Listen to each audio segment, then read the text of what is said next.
Imaginez un nouveau canal de Suez aux portes de l'Afrique, ouvrant une brèche économique et commerciale à tout le continent à partir de l'Algérie.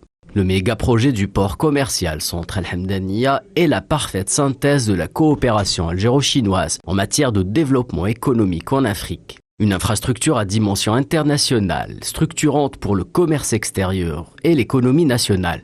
La réalisation de ce nouveau port aussi va certainement mettre en valeur le positionnement géographique de l'Algérie, qui est considéré comme la porte de l'Afrique et qui est considéré aussi comme le centre du monde. Pratiquement la liaison entre les continents asiatiques et américains. Financé conjointement par les deux pays via le Fonds national d'investissement et la Exim Bank of China, le projet s'insère pleinement dans la nouvelle vision du commerce international africain, amorcée par la zone de libre-échange ZLECAf.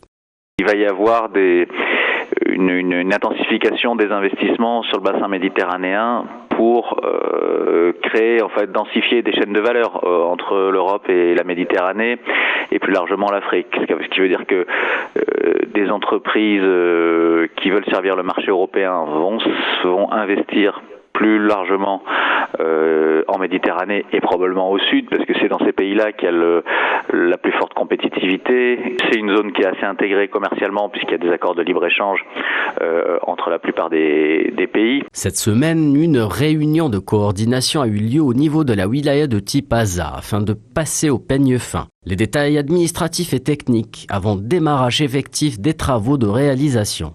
La future infrastructure portuaire sera dotée de 3 terminaux à conteneurs, un terminal à marchandises générales et un quai pour les activités de services portuaires. Les 3 terminaux seront répartis sur une surface globale de 129 hectares. Le nouveau port permettra à l'Algérie de rebattre les cartes du commerce international.